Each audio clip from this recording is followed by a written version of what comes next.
ಸ್ನೇಹಿತರೆ ನಮಸ್ಕಾರ. ನಾವು ಜೀವನದ ಜಂಜಾಟದಲ್ಲಿ ಸಿಲುಕಿ ನೆಮ್ಮದಿಗಾಗಿ ಹುಡುಕಾಡುವಾಗ ನಮ್ಮ ಕಣ್ಣ ಮುಂದೆ ಬರುವ ಮೊದಲ ಹೆಸರು ಶ್ರೀ ಕ್ಷೇತ್ರ ಧರ್ಮಸ್ಥಳ. ಪಶ್ಚಿಮ ಘಟ್ಟಗಳ ಹಸಿರು ಕಂದರಗಳ ನಡುವೆ ನೇತ್ರಾವತಿ ನದಿಯ ತಟದಲ್ಲಿ ನೆಲೆಸಿರುವ ಈ ಪುಣ್ಯ ಭೂಮಿ ಕರ್ನಾಟಕದ ಸಾಂಸ್ಕೃತಿಕ ಅಸ್ಮಿತೆಯ ಪ್ರತೀಕ. ಇಲ್ಲಿನ ಗಾಳಿಯಲ್ಲಿ ಭಕ್ತಿ ಇದೆ, ನೀರಿನಲ್ಲಿ ಪಾವಿತ್ರ್ಯತೆ ಇದೆ ಮತ್ತು ಜನರ ಮುಖದಲ್ಲಿ ಧರ್ಮದ ಮೇಲಿರುವ ಅಚಲವಾದ ನಂಬಿಕೆ ಇದೆ. ಇದು ಕೇವಲ ಒಂದು ದೇವಸ್ಥಾನವಲ್ಲ, ಇದು ಸಂಕಷ್ಟದಲ್ಲಿರುವವರಿಗೆ ಆಸರೆಯಾಗುವ ಧರ್ಮದ ನೆಲೆ. ಇತಿಹಾಸದ ಹಾದಿ, ದೈವಗಳ ಆಜ್ಞೆಯಿಂದ ಅರಳಿದ ಪುಣ್ಯಕ್ಷೇತ್ರ. ಧರ್ಮಸ್ಥಳದ ಇತಿಹಾಸವು ಸುಮಾರು 800 ವರ್ಷಗಳಷ್ಟು ಹಳೆಯದ್ದು. ಅಂದು ಇದು ಕುಡುಮ ಎಂಬ ಹೆಸರಿನಿಂದ ಕರೆಯಲ್ಪಡುವ ಒಂದು ಪುಟ್ಟ ಹಳ್ಳಿಯಾಗಿತ್ತು.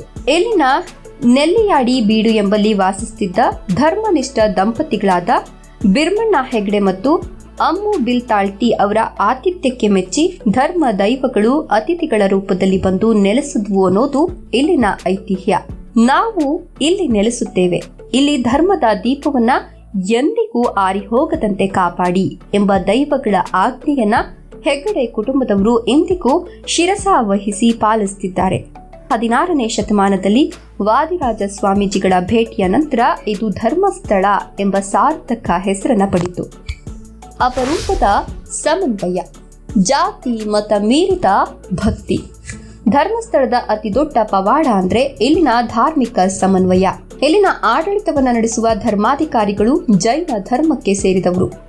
ಗರ್ಭಗುಡಿಯಲ್ಲಿ ನೆಲೆಸಿರುವ ಆರಾಧ್ಯ ದೈವ ಶ್ರೀ ಮಂಜುನಾಥ ಸ್ವಾಮಿ ಶಿವನ ಸ್ವರೂಪ.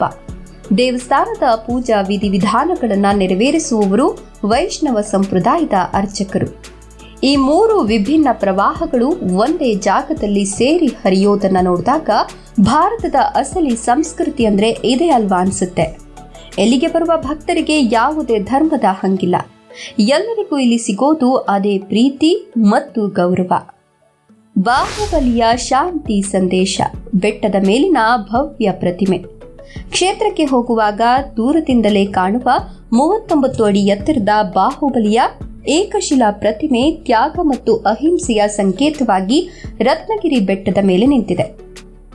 1973ರಲ್ಲಿ ಇದನ್ನ ಪ್ರತಿಷ್ಠಾಪಿಸಿದವರು ಪೂಜ್ಯ ವೀರೇಂದ್ರ ಹೆಗ್ಗಡೆಯವರು. ಮಂಗಳೂರಿನ ಕಾರ್ಕಳದ ಬಂಟಿಯೊಂದರಲ್ಲಿ ಕೆತ್ತಲ್ಪಟ್ಟ ಈ ಬೃಹತ್ ಪ್ರತಿಮೆಯನ್ನ ಸುಮಾರು 70 ಕಿಲೋಮೀಟರ್ ದೂರದ ಧರ್ಮಸ್ಥಳಕ್ಕೆ ತಂದ ಹಾದಿಯೇ ರೋಚಕ. ಇಂದು ಈ ಪ್ರತಿಮೆ ಪ್ರಪಂಚದಾದ್ಯಂತ ಇರುವ ಜೈನ ಭಕ್ತರಿಗೆ ಮತ್ತು ಪ್ರವಾಸಿಗರಿಗೆ ಅತ್ಯಂತ ಆಕರ್ಷಕ ತಾಣವಾಗಿದೆ.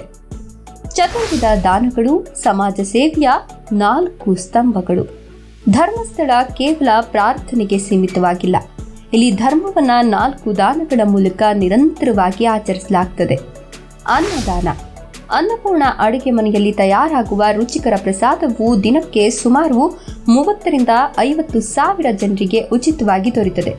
ಇದು ವಿಶ್ವದ ಅತಿದೊಡ್ಡ ಉಚಿತ ಭೋಜನ ಕೇಂದ್ರಗಳಲ್ಲಿ ಒಂದು. ವಿದ್ಯಾದಾನ. ಎಸ್ಡಿಎಂ ಶಿಕ್ಷಣ ಸಂಸ್ಥೆಗಳ ಮೂಲಕ ಲಕ್ಷಾಂತರ ಗ್ರಾಮೀಣ ಮಕ್ಕಳಿಗೆ ಅತ್ಯುತ್ತಮ ಶಿಕ್ಷಣವನ್ನು ನೀಡಲಾಗುತ್ತಿದೆ. ಔಷಧ ದಾನ. ಹಳ್ಳಿಗಳಲ್ಲಿ ಸಂಚರಿಸುವ ಮೊಬೈಲ್ ಕ್ಲಿನಿಕ್ಗಳು ಮತ್ತು ಅತ್ಯಾಧುನಿಕ ಆಸ್ಪತ್ರೆಗಳ ಮೂಲಕ ಬಡವರಿಗೆ ವೈದ್ಯಕೀಯ ಸೇವೆ ನೀಡಲಾಗುತ್ತಿದೆ. ಅಭಯದಾನ. ಇದು ಅತ್ಯಂತ ವಿಶಿಷ್ಟವಾದದ್ದು. ಇಲ್ಲಿ ಜನರು ತಮ್ಮ ತಂಟೆ ತಗಾದಿಗಳನ್ನ ಹೆಗ್ಗಡೆಯವರ ಮುಂದೆ ಹೇಳಿಕೊಂಡು ನ್ಯಾಯ ಪಡೀತಾರೆ. ಇದನ್ನ ಹೊಯ್ಲು ಎನ್ನಲಾಗುತ್ತದೆ. ಇಲ್ಲಿನ ನ್ಯಾಯಕ್ಕೆ ದೇವರೇ ಸಾಕ್ಷಿ ಎಂಬ ನಂಬಿಕೆ ಇದೆ. ನೇತ್ರಾವತಿ ನದಿ ಮತ್ತು ನಿಸರ್ಗದ ಸೌಂದರ್ಯ. ಧರ್ಮಸ್ಥಳಕ್ಕೆ ಹೋಗುವ ದಾರಿಯೇ ಒಂದು ಆನಂದದ ಅನುಭವ. ಮಲೆನಾಡಿನ ದಟ್ಟ ಕಾಡುಗಳು, ಅಂಕುಡೊಂಕಾದ ರಸ್ತೆಗಳ ನಡುವೆ ಪವಿತ್ರ ನೇತ್ರಾವತಿ ನದಿ ಹರಿತದೆ. ಭಕ್ತರು ದೇವಸ್ಥಾನಕ್ಕೆ ಹೋಗುವ ಮೊದಲು ನದಿಯಲ್ಲಿ ಸ್ನಾನ ಮಾಡೋದು ವಾಡಿಕೆ. ನದಿಯ ದಂಡೆಯ ಮೇಲೆ ಕುಳಿತು ಹರಿಯುವ ನೀರನ್ನು ನೋಡ್ತಿದ್ರೆ ಮನಸ್ಸಿನ ಎಲ್ಲ ಒತ್ತಡಗಳು ಮಂಜಿನಂತೆ ಕರಗ್ತವೆ. ಮಂಜೂಷ ಮತ್ತು ವಿಂಟೇಜ್ ಕಾರುಗಳ ಲೋಕ. ನೀವು ಇತಿಹಾಸ ಮತ್ತು ಯಾಂತ್ರಿಕ ಕೌತುಕಗಳನ್ನು ಇಷ್ಟಪಡೋರಾದ್ರೆ ಇಲ್ಲಿನ ಮಂಜೂಷ ವಸ್ತು ಸಂಗ್ರಹಾಲಯ ನಿಮಗೆ ಸ್ವರ್ಗದಂತೆ ಕಾಣಿಸ್ತದೆ. ಇಲ್ಲಿ ಸಾವಿರಾರು ವರ್ಷಗಳ ಹಳೆಯ ಹಸ್ತಪ್ರತಿಗಳು, ವಿಗ್ರಹಗಳು ಮತ್ತು ಲೋಹದ ವಸ್ತುಗಳಿವೆ. ಇದರ ಪಕ್ಕದಲ್ಲಿ ಇರುವ ವಿಂಟೇಜ್ ಕಾರುಗಳ ಮ್ಯೂಸಿಯಂನಲ್ಲಿ ವಿಶ್ವದ ಪ್ರಸಿದ್ಧ ಹಳೆಯ ಕಾರುಗಳ ಸಂಗ್ರಹ ಇದೆ. ಧರ್ಮಾಧಿಕಾರಿಗಳ ವೈಯಕ್ತಿಕ ಸಂಗ್ರಹದಿಂದ ಕೂಡಿದ ಈ ಮ್ಯೂಸಿಯಂ ಪ್ರವಾಸಿಗರ ನೆಚ್ಚಿನ ತಾಣ. ಹಬ್ಬಗಳು ಮತ್ತು ಸಾಂಸ್ಕೃತಿಕ ವೈಭವ. ಧರ್ಮಸ್ಥಳದಲ್ಲಿ ನಡೆಯುವ ಲಕ್ಷ ದೀಪೋತ್ಸವವನ್ನು ನೋಡೋದು ಒಂದು ಪುಣ್ಯ. ಕಾರ್ತಿಕ ಮಾಸದಲ್ಲಿ ಲಕ್ಷಾಂತರ ಹಣತೆಗಳ ಬೆಳಕಿನಲ್ಲಿ ಕ್ಷೇತ್ರವು ಬೆಳಗುವ ದೃಶ್ಯ ಅವಿಸ್ಮರಣೀಯ. ಇದೇ ಸಮಯದಲ್ಲಿ ನಡೆಯುವ ಸರ್ವಧರ್ಮ ಸಮ್ಮೇಳನದಲ್ಲಿ ದೇಶದ ವಿವಿಧ ಧರ್ಮಗಳ ಚಿಂತಕರು ಬಂದು ಸೌಹಾರ್ದತೆಯ ಬಗ್ಗೆ ಮಾತನಾಡುತ್ತಾರೆ. ಅಲ್ಲದೆ ಇಲ್ಲಿನ ಯಕ್ಷಗಾನ ಮೇಳವು ಕರ್ನಾಟಕದ ಕಲೆ ಮತ್ತು ಸಂಸ್ಕೃತಿಯನ್ನ ಇಂದಿಗೂ ಎತ್ತಿ ಹಿಡಿದಿದೆ. ಪರಿಸರ ಕಾಳಜಿ ಮತ್ತು ಸ್ವಚ್ಛತೆ. ಇತ್ತೀಚಿನ ವರ್ಷಗಳಲ್ಲಿ ಧರ್ಮಸ್ಥಳವು ಪರಿಸರ ಸಂರಕ್ಷಣೆಗೆ ಹೆಚ್ಚಿನ ಒತ್ತು ನೀಡಿದೆ. ದೇವಸ್ಥಾನದ ಅಡುಗೆ ಮನೆಯಲ್ಲಿ ಸೌರಶಕ್ತಿಯ ಬಳಕೆ, ತ್ಯಾಜ್ಯದಿಂದ ಗೊಬ್ಬರ ತಯಾರಿಕೆ ಮತ್ತು ಪ್ಲಾಸ್ಟಿಕ್ ಮುಕ್ತ ವಾತಾವರಣವು ಇಲ್ಲಿನ ವಿಶೇಷತೆ. ಇಲ್ಲಿನ ಸ್ವಚ್ಛತೆಯನ್ನು ನೋಡಿದ್ರೆ ನಮಗೆ ಯಾವುದೇ ವಿದೇಶಿ ನಗರದ ನೆನಪಾಗಬಹುದು. ವಸತಿ ಮತ್ತು ಸಾರಿಗೆ ವ್ಯವಸ್ಥೆ. ಭಕ್ತರಿಗಾಗಿ ಇಲ್ಲಿ ಗಂಗೋತ್ರಿ, ನೇತ್ರಾವತಿಯಂತಹ ಅತ್ಯಾಧುನಿಕ ವಸತಿ ನಿಲಯಗಳಿವೆ. ಆನ್ಲೈನ್ ಮೂಲಕ ರೂಮ್ ಬುಕ್ ಮಾಡುವ ಸೌಲಭ್ಯವೂ ಇದೆ. ಬೆಂಗಳೂರಿನಿಂದ ಕೇವಲ 300 ಕಿಲೋಮೀಟರ್ ದೂರದಲ್ಲಿರುವ ಈ ಕ್ಷೇತ್ರಕ್ಕೆ ಕೆಎಸ್ಆರ್ಟಿಸಿ ಬಸ್ಗಳ ಉತ್ತಮ ಸೌಲಭ್ಯ ಇದೆ. ರಸ್ತೆಗಳು ತುಂಬಾ ಚೆನ್ನಾಗಿರೋದ್ರಿಂದ ಪಶ್ಚಿಮ ಘಟ್ಟಗಳ ನಡುವಿನ ಲಾಂಗ್ ಡ್ರೈವ್ ರೈಡ್ ಸಖತ್ತಾಗಿರುತ್ತೆ. ಗ್ರಾಮೀಣ ಅಭಿವೃದ್ಧಿಯ ಮಹಾಕ್ರಾಂತಿ. ಎಸ್ಕೆಡಿಆರ್ಡಿಪಿ ಮಾದರಿ.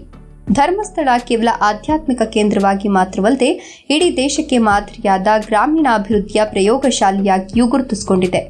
ಇಲ್ಲಿನ ಶ್ರೀ ಕ್ಷೇತ್ರ ಧರ್ಮಸ್ಥಳ ಗ್ರಾಮಾಭಿವೃದ್ಧಿ ಯೋಜನೆ ಇಂದು ಲಕ್ಷಾಂತರ ಗ್ರಾಮೀಣ ಮಹಿಳೆಯರ ಮತ್ತು ಸಣ್ಣ ರೈತರ ಪಾಲಿನ ಆಶಾದೀಪವಾಗಿದೆ. 2026ರ ಈ ಹೊತ್ತಿಗೆ ಈ ಯೋಜನೆಯು ಸಂಪೂರ್ಣವಾಗಿ ಡಿಜಿಟಲೀಕರಣಗೊಂಡಿದ್ದು ಹಳ್ಳಿಗಳಲ್ಲಿ ಸ್ವಸಹಾಯ ಸಂಘಗಳ ಮೂಲಕ ಹಣಕಾಸಿನ ಶಿಸ್ತು ಮತ್ತು ಸ್ವಾವಲಂಬನೆಯನ್ನು ತಂದಿದೆ. ಕೇವಲ ಸಾಲ ನೀಡೋದಷ್ಟೇ ಅಲ್ಲದೆ ವೈಜ್ಞಾನಿಕ ಕೃಷಿ ಪದ್ಧತಿ, ಹೈನುಗಾರಿಕೆ ಮತ್ತು ಕುಶಲಕರ್ಮಿಗಳಿಗೆ ಮಾರುಕಟ್ಟೆ ಒದಗಿಸುವ ಮೂಲಕ ಗ್ರಾಮೀಣ ಆರ್ಥಿಕತೆಯನ್ನು ಬಲಪಡಿಸಿದೆ. ಈ ದೂರದೃಷ್ಟಿಯ ಯೋಜನೆ ಇಂದು ಕರ್ನಾಟಕ ಮಾತ್ರವಲ್ಲದೆ ಹಲವು ರಾಜ್ಯಗಳಿಗೆ ಆರ್ಥಿಕ ಮಾದರಿಯಾಗಿ ಹಬ್ಬಿದೆ. ಇದು ಧರ್ಮಸ್ಥಳದ ಸಮಾಜಮುಖಿ ಧರ್ಮಕ್ಕೆ ಅತ್ಯುತ್ತಮ ಉದಾಹರಣೆ. ಸಂಸ್ಕೃತಿಯ ಸಂರಕ್ಷಣೆ. ಯಕ್ಷಗಾನ ಮತ್ತು ಸಾಹಿತ್ಯದ ನೆಲೆ. ಧರ್ಮಸ್ಥಳವು ಕರ್ನಾಟಕದ ಅತ್ಯಂತ ಶ್ರೇಷ್ಠ ಕಲೆಗಳಲ್ಲಿ ಒಂದಾದ ಯಕ್ಷಗಾನವನ್ನು ಪೋಷಿಸುತ್ತಿರುವ ಪ್ರಮುಖ ಕೇಂದ್ರವಾಗಿದೆ. ಇಲ್ಲಿನ ಶ್ರೀ ಧರ್ಮಸ್ಥಳ ಮಂಜುನಾಥೇಶ್ವರ ಯಕ್ಷಗಾನ ಧರ್ಮೋತ್ಥಾನ ಟ್ರಸ್ಟ್ ಮತ್ತು ಪ್ರಸಿದ್ಧ ಧರ್ಮಸ್ಥಳ ಮೇಳವು ಕರಾವಳಿಯ ಈ ಗಂಡು ಕಲೆಗೆ ಜಾಗತಿಕ ಮನ್ನಣೆ ತಂದುಕೊಟ್ಟಿದೆ. ಪ್ರತಿ ವರ್ಷ ಲಕ್ಷ ದೀಪೋತ್ಸವದ ಸಂದರ್ಭದಲ್ಲಿ ನಡೆಯುವ ಸರ್ವಧರ್ಮ ಸಮ್ಮೇಳನ ಹಾಗೂ ಸಾಹಿತ್ಯ ಸಮ್ಮೇಳನಗಳು ನಾಡಿನ ಚಿಂತಕರನ್ನ ಹಾಗೂ ಸಾಹಿತ್ಯ ಪ್ರೇಮಿಗಳನ್ನ ಒಂದೆಡೆ ಸೇರಿಸುವ ಜ್ಞಾನದ ಹಬ್ಬಗಳಾಗಿವೆ. ಇದರ ಜೊತೆಗೆ ದೇವಸ್ಥಾನದ ಆವರಣದಲ್ಲಿರುವ ಅಪರೂಪದ ತಾಳೆಗಿರಿ ಹಸ್ತಪ್ರತಿಗಳ ಸಂಗ್ರಹವು ಇಂದಿನ ತಲೆಮಾರಿಗೆ ತಮ್ಮ ಪೂರ್ವಜರ ಜ್ಞಾನವನ್ನು ಸಂರಕ್ಷಿಸಿಡಲು ನೆರವಾಗಿದೆ. ಇಲ್ಲಿ ಕಲೆ ಮತ್ತು ಸಾಹಿತ್ಯ ಕೇವಲ ಮನೋರಂಜನೆಯಲ್ಲ, ಬದಲಾಗಿ ಅದೊಂದು ಸಂಸ್ಕಾರದ ಹಾದಿಯಾಗಿ ಬೆಳೆದು ಬಂದಿದೆ. ಆರೋಗ್ಯ ಮತ್ತು ಯೋಗದ ನೆಲೆ. ಶಾಂತಿವನ ಮತ್ತು ಪ್ರಕೃತಿ ಚಿಕಿತ್ಸೆ. ಧರ್ಮಸ್ಥಳವು ಕೇವಲ ಸಾಂಪ್ರದಾಯಿಕ ವೈದ್ಯಕೀಯ ಸೇವೆಗೆ ಸೀಮಿತವಾಗಿಲ್ಲ, ಬದಲಾಗಿ ಮಾನವನ ದೈಹಿಕ ಮತ್ತು ಮಾನಸಿಕ ಆರೋಗ್ಯವನ್ನು ನೈಸರ್ಗಿಕವಾಗಿ ಸುಧಾರಿಸುವ ಪ್ರಕೃತಿ ಚಿಕಿತ್ಸೆ ಮತ್ತು ಯೋಗಕ್ಕೆ ಹೆಚ್ಚಿನ ಆದ್ಯತೆ ನೀಡಿದೆ. ಇಲ್ಲಿನ ಶಾಂತಿವನ ಟ್ರಸ್ಟ್ ಅಡಿಯಲ್ಲಿ ನಡೆಯುವ ಪ್ರಕೃತಿ ಚಿಕಿತ್ಸಾ ಆಸ್ಪತ್ರೆಯು ದೇಶದಲ್ಲೇ ಅತ್ಯಂತ ದೊಡ್ಡದಾದ ಮತ್ತು ಸುಸಜ್ಜಿತವಾದ ಕೇಂದ್ರಗಳಲ್ಲಿ ಒಂದಾಗಿದೆ. ಇಲ್ಲಿ ಯಾವುದೇ ರಾಸಾಯನಿಕ ಮದ್ದುಗಳಿಲ್ಲದೆ ಮಣ್ಣು, ನೀರು, ಗಾಳಿ ಮತ್ತು ಸೂರ್ಯನ ಬೆಳಕಿನ ಮೂಲಕ ದೀರ್ಘಕಾಲದ ಕಾಯಿಲೆಗಳಿಗೆ ಚಿಕಿತ್ಸೆ ನೀಡಲಾಗುತ್ತದೆ. ಇದರ ಜೊತೆಗೆ ಪ್ರತಿ ವರ್ಷ ಸಾವಿರಾರು ಜನರಿಗೆ ಉಚಿತವಾಗಿ ಹಮ್ಮಿಕೊಳ್ಳಲಾಗುವ ಯೋಗ ಶಿಬಿರಗಳು ನಾಡಿನಾದ್ಯಂತ ಆರೋಗ್ಯದ ಜಾಗೃತಿ ಮೂಡಿಸುತ್ತಿವೆ. ಯೋಗವು ಕೇವಲ ವ್ಯಾಯಾಮ ಅಲ್ಲ, ಅದು ಜೀವನ ನಡೆಸುವ ಕಲೆ ಎಂಬ ಹರಿವಾಣವನ್ನು ಹೊತ್ತು ನಿಂತಿರುವ ಈ ಕ್ಷೇತ್ರವು ಭಕ್ತರಿಗೆ ಕೇವಲ ದೈವ ದರ್ಶನವನ್ನಷ್ಟೇ ಅಲ್ಲದೆ ಆರೋಗ್ಯದ ಭಾಗ್ಯವನ್ನು ಕೂಡ ಕರುಣಿಸುತ್ತಿದೆ. ಧರ್ಮಸ್ಥಳ ಅನ್ನೋದು ಬರೀ ಕಲ್ಲಿನ ಕಟ್ಟಡವಲ್ಲ, ಅದು ಕೋಟ್ಯಾಂತರ ಕನ್ನಡಿಗರ ಭಾವನೆ. ಬಂದವರಿಗೆ ಅನ್ನ, ಕೇಳಿದವರಿಗೆ ಜ್ಞಾನ, ಆಸಕ್ತರಿಗೆ ಆರೋಗ್ಯ ಮತ್ತು ನೊಂದವರಿಗೆ ಅಭಯ ನೀಡುವ ಈ ಕ್ಷೇತ್ರವು ಇಡೀ ಭಾರತಕ್ಕೆ ಒಂದು ಮೇಲ್ಪಂಕ್ತಿ. ನೀವು ನಿಮ್ಮ ಜೀವನದಲ್ಲಿ ಒಮ್ಮೆ ಆದರೂ ಇಲ್ಲಿಗೆ ಬಂದು ನೇತ್ರಾವತಿಯಲ್ಲಿ ಸ್ನಾನ ಮಾಡಿ ಮಂಜುನಾಥ ಸ್ವಾಮಿಯ ದರ್ಶನ ಪಡೆದು ಆ ಪ್ರಶಾಂತತೆಯನ್ನು ಅನುಭವಿಸಿದ್ರೆ ನಿಮ್ಮ ಬದುಕಿನಲ್ಲಿ ಒಂದು ದೊಡ್ಡ ಬದಲಾವಣೆಯಾಗೋದು ಗ್ಯಾರಂಟಿ. ಈ ವಿಡಿಯೋ ಇಷ್ಟ ಆಯ್ತಾ? ಧರ್ಮಸ್ಥಳದ ಬಗ್ಗೆ ನಿಮ್ಮ ಅನಿಸಿಕೆಯನ್ನು ಕಮೆಂಟ್ ಮಾಡಿ ತಿಳಿಸಿ, ಲೈಕ್ ಕೊಟ್ಟು ಶೇರ್ ಮಾಡಿ ಹಾಗೂ ಫಾಲೋ ಮಾಡಿ.